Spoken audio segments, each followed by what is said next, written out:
Please welcome Sreenivasan, Rachel Carlson, Brent, Parton, and Tyra, Mariani. Good morning, my name is Sreenivasan. I work on different PBS programs and I've been covering a little bit of higher education for the last decade or so, and so that might be why they have me in here. And quick question, it was very impressive to see so many people eating fruits, but you really wanted a beignet, come on. That's really what you were looking for in the back there, right? I'm not gonna read too much of the bios of the people. You have your conference brochures, you can read them there, and it's a pretty short conversation, so I'm just gonna kind of jump right into it here. Right next to me, we've got Rachel Carlson from the Guild, we've got Brent Parton from the U.S. Department of Labor, and Tyra Mariani, the president of the Schultz Family Foundation. And first, I guess, a few questions for all of them, and then we'll just kind of have a little bit of a jump ball too. So first, I guess your takeaway from the pandemic. I mean, how has it refocused what you're thinking about both in the systems as they're working today and how we redesign them for the future? So I spend most of my time thinking about the frontline workforce, and I think in some ways the frontline workforce had the largest impact from the pandemic. They were the front line of the pandemic. Think retail workers, restaurant workers, hospital workers. In other ways, they didn't have the privilege of working from home, so it was a stark contrast. And I think it ultimately led to elevating the voice of what the frontline worker wanted, and what we hear from the 5 million Americans we work with is a really crisp articulation of the things they want from the future of work. They want pay, they want purpose, and they want pathways. And I think, we saw an increase in pay, obviously historic wage increases, unlike anything we'd seen in 40 years for the frontline worker. We saw purpose in some places and not in others, obviously healthcare being one. But the pathways piece, which I think is so relevant to this conversation today, is where I think the future has to really meet what the frontline worker wants. Tyra? So I think about this in a couple of lenses. One is in philanthropy, we learned, and I think in general, we learned that we can move quickly, right? We think institutions of higher ed and others need to move really slowly, but the pandemic taught us we can actually move quicker than we thought that we could. We also learned how to be more responsive and to really center communities in ways that we haven't. How do we understand your needs and meet the flexibilities? And then I think the third thing we learned is that we can't continue, we have to put the social justice lens on our work. As Maria mentioned, we can't ignore the role of race, we can't ignore the role of class in any of this. And if we continue to work on the symptoms of a failed system, instead of looking at the policies and the practices and the traditions that are barriers, then we'll never be able to see beyond and make needle moving work. Brent? I mean, I would build on both of those things in the sense, on one hand, the pandemic, as you shared, Rachel, built on revealed in many respects what we've known for a long time, but in very stark terms, the inequities within our labor market in terms of who got to stay home, who could manipulate the technologies to fully participate. I think that those gaps are things that the pandemic shone a light on that creates a new sense of mission about what we need to be doing. I would add to this though that the linkage between the strength of the care economy and between a functioning labor market was very much on full display. Who has access to childcare? Who has access to long-term care, mental health? Those types of things are things that we've kind of not put full attention on that we need to in a way. I think that we still need major national action and investments in those spaces. I would say on the more kind of positive, optimistic side, to some sense, I think it underscored the importance of national problem solving and the role that government can play in being a partner with the private sector to address big picture challenges, and whether that's dealing with specific issues across the supply chain. I think government found a calling in some way to get much more engaged in some of the national workforce problems we have, and it underscored how workforce development has national security, public health implications in really clear ways. And I think those are things that we'll take forward. Yeah. So give me some examples of investments or engagements that you've made that were a result of kind of this different type of thinking. Well, for us at Guild, we weren't in healthcare 2.5 years ago. And a part of that is because it's a much harder sector to serve, the education and career mobility gap, because of the clinical work.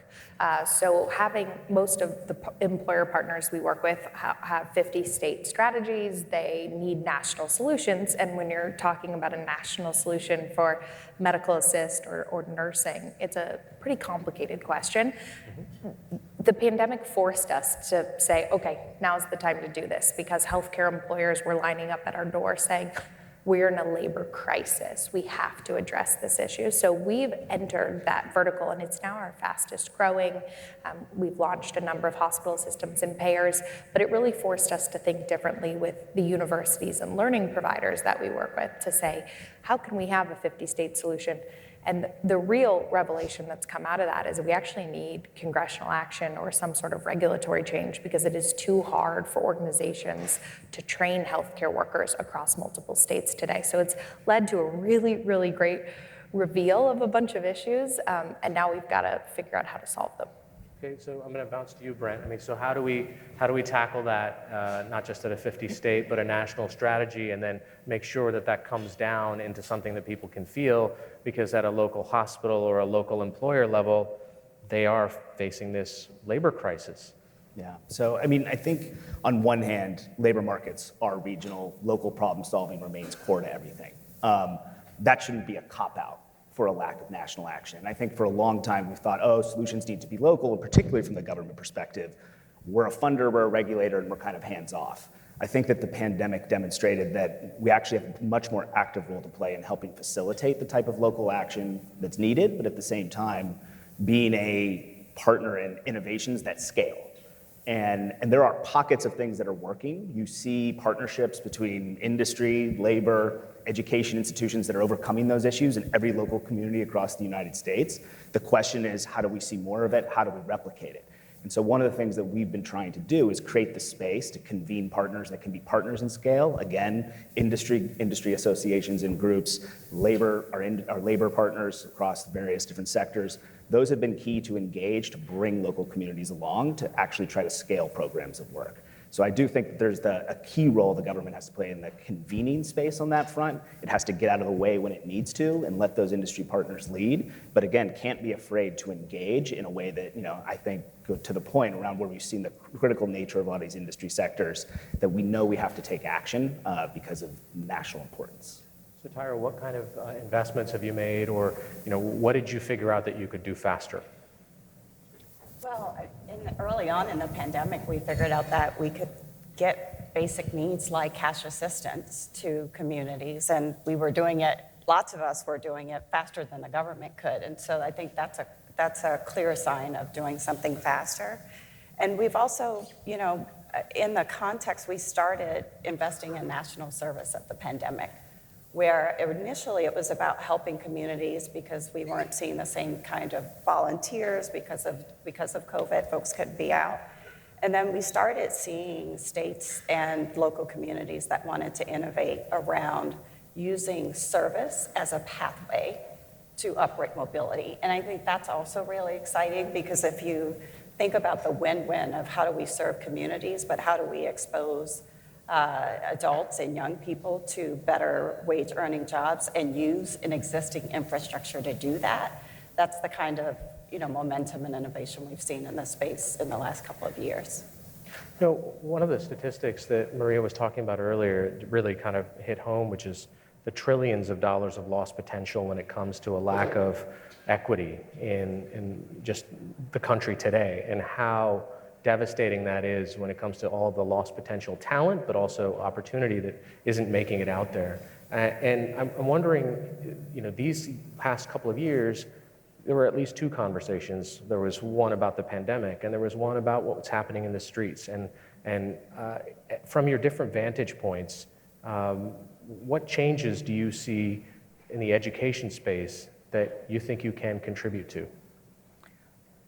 Interestingly enough, for us, one of the big conversations we were able to start having with employers was means testing their education and learning programs the way they've been legally required to do that in their healthcare benefits, their 401k, other wage systems. And it's an interesting inverse of what I was just saying. This didn't require regulation. This didn't require someone saying they had to do it. They suddenly said, hey, we need to look at everything through a social justice lens. We need to look at everything through a lens of evaluating diversity. And what we found was classic tuition reimbursement programs, classic executive ed programs were demographically successful for one group, white collar, white male.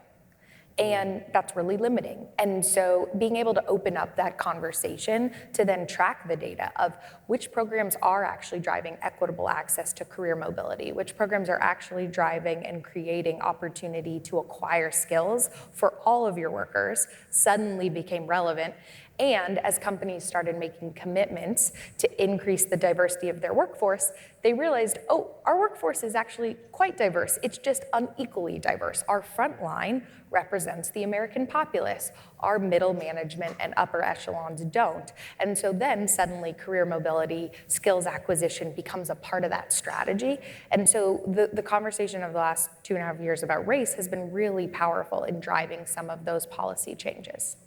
Well, I think the other thing we've seen as well is an increase in the earn and learn, because, initially we were really focused on stop what you're doing or put that aside and go learn, and then you get the better opportunity. I think with the staffing shortage that we've seen across the country is the seats that are filling up faster are the ones where you get to earn and learn, which, duh. But that's an exciting twist that I think we're just seeing that momentum move in that direction. And it's showing up in different kinds of programs and partnerships. I mean, the Schultz Family Foundation's always had that kind of as part of their core. And what have the last couple of years done to make you focus on either a new category or different areas where you're making these investments?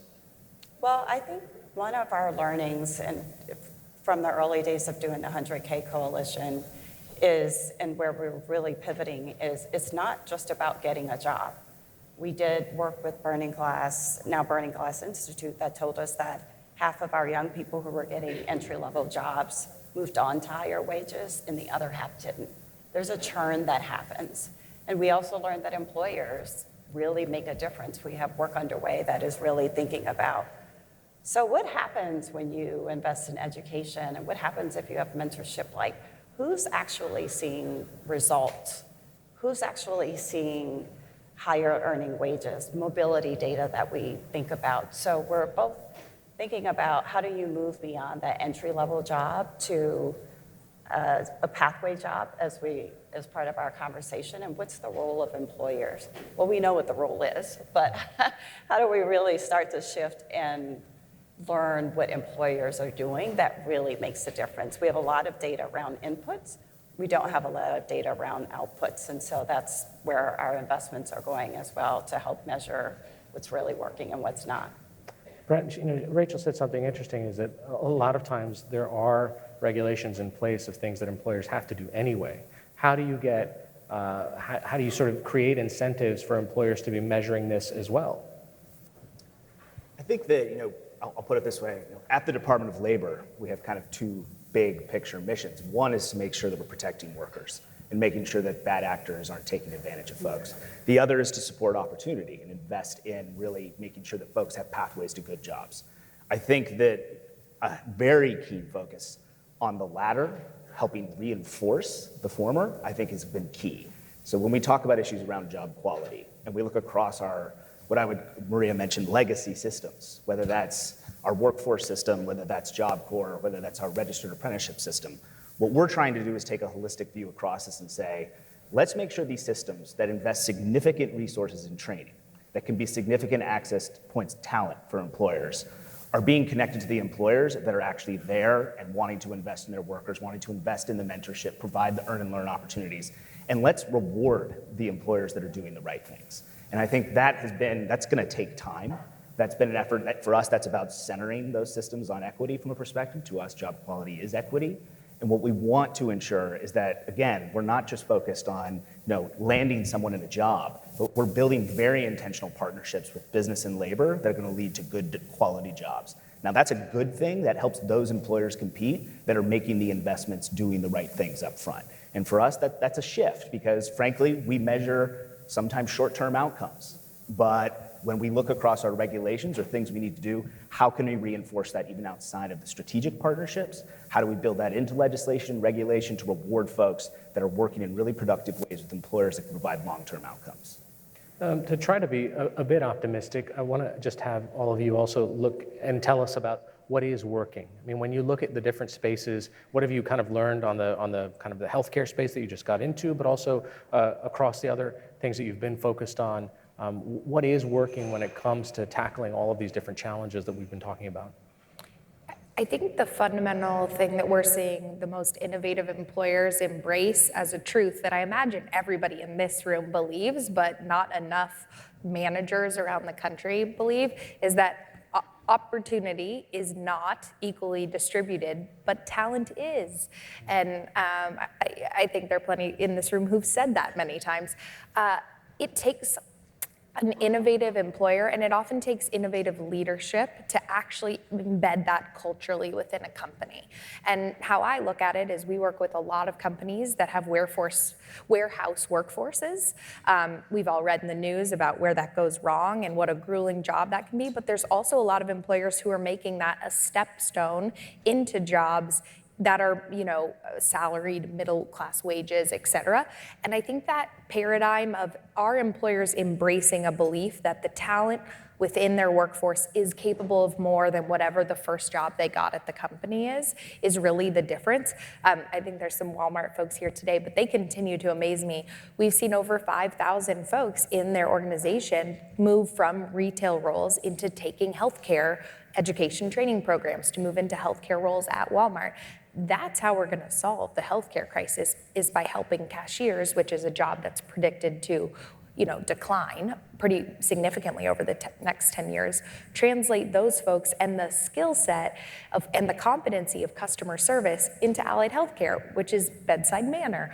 But then they need to acquire technical skills. And so the employers that are embracing that fundamental belief that a cashier can become a healthcare worker are the employers that are going to change the labor workforce in the way America needs it to shift. Tyra? So I think what's working, excuse me, is when I look at experiences, opportunities that are really transforming lives, at its core, there are people, there are adults and systems who believe in the possibility, who believe in the talent. And time again, whether it's, Climb Higher or Exalt or System in Colorado, it all comes back to seeing the humanity of people and to see what's possible, even if they're not packaged in the way that we're used to seeing success packaged. So I think that's one piece of what's working. And I think we're also seeing better collaboration. No single organization, no single sector is going to solve this problem alone. We have to work together. And when we see the possibility coupled with that systems piece and the innovation piece, then we've seen success, and we need more of it. To Brett's point, the question is really about scale. I think I'll use an example. So there's an industry called trucking that we've heard a lot about recently, and it's one, to be frank, someone who's worked in workforce for several years. It's one where it's been challenging from a workforce system because of the nature of those jobs to address. What has been working, at least given the moment we're in, is when industry and government and other partners come together and really confront what are the challenges in a sector that's driving the workforce constraints. And I like to say trucking's like every other industry, only more so, where you have huge problems in terms of gender equity and access, including issues around sexual-based violence and harassment in the industry. You have huge issues around contingent labor versus employment models in that space. You also it's a hard job. It requires a lot of training and support, and the people who are trained and support stay in that industry. What we've been able to do is help work with industry to confront them. It works when industry is honest. It works when government is honest about where we've fallen short, where there's things in place that's preventing the right things from happening. When that happens, it's possible to try new things because the status quo is not working for enough folks. And then from there, it's really building on what we know works. What we know works at the local level in our workforce system, earn and learn models, wraparound services to address those structural barriers. Like, we know the secret sauce of how making workforce development work. It's really finding spaces for really honest conversations that don't need to happen at a national level. They don't necessarily need to happen from one industry to another, but it has to start there with a very clear sense of what are the problems that we're all trying to come together to solve for. And in this moment is a really unique opportunity to be able to do that. I guess a question for Tyra or Rachel. I mean, what are things, system redesigns that you think work on a small scale? Meaning that, if someone's in the audience, I don't have an enormous budget to try to overhaul the entire organization, but what are some things that I can do relatively inexpensively that can lead to measurable improvements? So I'll start. So the way that I think about this, particularly from a philanthropic perspective, is I think about what's happening locally, regionally, as proof points. What are proof points of what's possible? And when we look at what government has invested in, when we look at the lever that government has to create incentives, it really comes down to looking at things that are working around the country. Whether it's the State of the Union address or some program or award system, it really is about what's working. And so I think we are investing in how do we think about the proof points? What are the proof points? How do we show what's possible? How do we show how the system can work? And then it's a matter of thinking about how we continue to scale those solutions. So it's not always a matter of size, but showing, again, the possibilities, those solutions, what can happen when we invest. And then the second thing I would add is where it doesn't cost a lot of money, but I think we're not as intentional about it, is the role of social capital and the role of networks. We know that if you are referred for a job, you have a leg up in the game. If you know someone that can point you to an opportunity, to a successful learning opportunity or to education, it changes the game. And I want us to move from the kind of technical to recognizing the role that a conference like this, that is all about networking, plays, and who gets a job and who doesn't. And so, again, that doesn't connect to resources per se, but it's recognizing those soft things that make a difference in who's connected and who's not. I would say the most interesting, simple thing we can do, especially for the frontline workforce, who I think about all the time, is recognize that the resume is the least interesting thing about a frontline worker. And that means AI is not gonna solve this. We can't just simply ask an algorithm to tell us what job every frontline worker ought to have, because knowing that they're a cashier doesn't actually tell us much about them. What you need is a conversation. And you can do that at a very micro level. I think the career conversation is the most impactful 30 minutes we can inject into somebody's discovery process as they think about their career. And then that's also scalable. So it kind of applies to your question at a subscale level. And employers can do this, organizations can do it, philanthropy, local government. And then we can also scale those career conversations so that we give folks a different way to communicate their competencies, their interests, and what they want to do. A bit of a magic wand question, if you will. Like, what are the sort of under-resourced opportunities that you see in your different lines of when you're looking at this? Gosh, if I just had X billions of dollars or whatever it is, I wish that I could add more to this engine, which I really think can save the world. It's a fun question. Why don't you start, Brent? You've got the billions of dollars, so go ahead. No, I think. And you have Some- billions. Yeah, you have it. Yeah, not the Department of Labor, but no. And actually, that reminds me, let's talk about infrastructure. No, I will say this. So actually, this perfect point around the infrastructure piece. Historic investment in the country. It's going to be coming out of multiple federal agencies. Huge, probably the biggest opportunity for creating quality jobs and equitable pathways to jobs in our labor market in a generation more. These funds are going to be coming to every state and local community from different places. Where's the capacity going to be at the state and local level? Where's the leadership going to come from at the state and local level to see the opportunity to how to leverage these things, bring them together, have a clear set of strategies for actually moving the needle on equity and ensuring the folks in those local communities that need those jobs most can get access to them. And I'm not just talking about construction. A lot of it's construction. We're talking about building an entire battery industry. We're talking about electric vehicle charging stations. We're talking about broadband across the country. This is a range of jobs, blue collar, white collar, new collar, that are going to be created. The workforce strategies that are going to be needed to meet that need, in addition to ensuring that it hits equitable outcomes, requires capacity. And that capacity is something I think the workforce system, I think community colleges, I think labor management partnerships can all play a huge part of. But the planning and strategy, and we can actually see the ball where it's going years down the road, that is so rare in workforce and education, that we have a huge opportunity to be investing in the capacity of our state and local communities to do that planning and do it in a way that can actually intentionally be implemented. And that is a funding gap, because that cuts across multiple agencies, that cuts across multiple sectors, but it's a huge space that's going to be needed to make the most of the opportunity.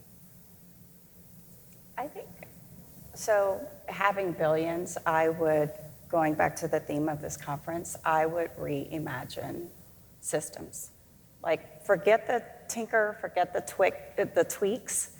I would create space for people to reimagine the system, and then I would use those billions to invest in that creation.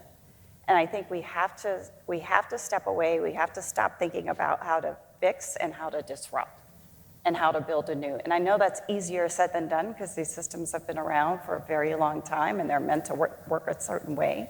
But if we don't step back and think about it and create opportunity for people who really want to fundamentally change the game for all Americans, especially Black and brown and poor people, with people who offer solutions, who know what's possible, it's that connection. It's the, like KISS, it's the system, stupid. But how do we both reimagine what it can be if the workforce and career worked for everyone? And then how do we seed that kind of collaboration, that kind of quality execution that will make a difference, including the tools changing and shifting employer behavior as part of that, because we're spending a bunch of time on the skill side, not enough time on how do we incentivize, how do we help employers shift so that they can see everyone. I'll go with something a bit specific. Today, we tax American workers $10 billion per budget cycle on acquiring skills. And what I mean by that is healthcare is an untaxed benefit in the United States. We don't ask people to pay payroll taxes for receiving healthcare or 401k from their employer. But when you receive above $5,000 in education and skilling as a frontline worker, we tax you like a wage. And I think if we had $10 billion, we could say we should probably stop doing that, because we'd be better off if those folks acquired skills rather than paid taxes for acquiring skills. Is there an innovation that you're seeing that in when it comes to reskilling that you think is working, whether it's from a transition from kind of online learning to in-person, back and forth, especially through the pandemic? I think COVID was the death knell of the commute to college for the non-traditional learner. I spent many years across a number of community colleges, and for certain populations, there is a sense of community. For the average learner we serve, who's a 33-year-old woman of color, more often than not, she's a mother. She doesn't want to drive to a commuter campus, take a class, and drive home. There's no community in that for her. She wants to build the community online after her kids go to bed in a synchronous learning format. So I think that, and the realization that that learning environment can be really rewarding and really supportive of that profile of learner, has been a real innovation that we should all accept and support. Tyra, have you seen something recently that has made you say that this has much greater promise? I think it's, so I'm connecting with Rachel's point as well of seeing the connection between meeting people where they are. And so when I see opportunities around navigation, for example, that recognize that let's make clear what the expectations of you, let's understand your life, that life is a journey, it's not a destination, and how do we move beyond basic needs, for example, to really thinking about what those opportunities are. I think that's some of the most promising innovations I've seen. And then what I spoke to earlier in terms of really looking at outcomes so that we can help workers, we can help people in this room understand whether or not it makes a difference if you go to, Lowe's versus if you go to Home Depot. What are your chances of moving forward? So there's work underway to make that point come alive, which is really exciting because we haven't seen anything like that before. And Brent, finally, I mean, you look at a lot of different projects that are working all over the country, and I'm sure there are teams that are thinking about what's working. Is there an opportunity that you see that's undertapped? I wouldn't say there's something that's been untapped. It's something about, again, this question of how to replicate and grow. And I think Tyra, if you summed up earn while you learn, what that does, and it's to your point as well around people not being able to access the reskilling resources that are needed, can't drop out of the labor market, can't drive to the community college. The more integration that happens between the reskilling and people's current work and where a business might be going and how businesses are building earn not just on their entry-level workforce but beyond. I think that it's not a secret, but it's how to engage business authentically about the case for that, how to build the capacity of intermediaries that can kind of coordinate and make that process seamless, and how actually to ensure that it's an expectation around sort of how we prepare people for work, but also help them advance and adjust to changing technologies at work. That's key. All right. Hopefully they've given you something to think about as you go to the different sessions today. So once again, thanks to Brent Parton from the Department of Labor, Tyra Mariani from the Schultz Family Foundation, and Rachel Carlson from the Guild. Thanks so much.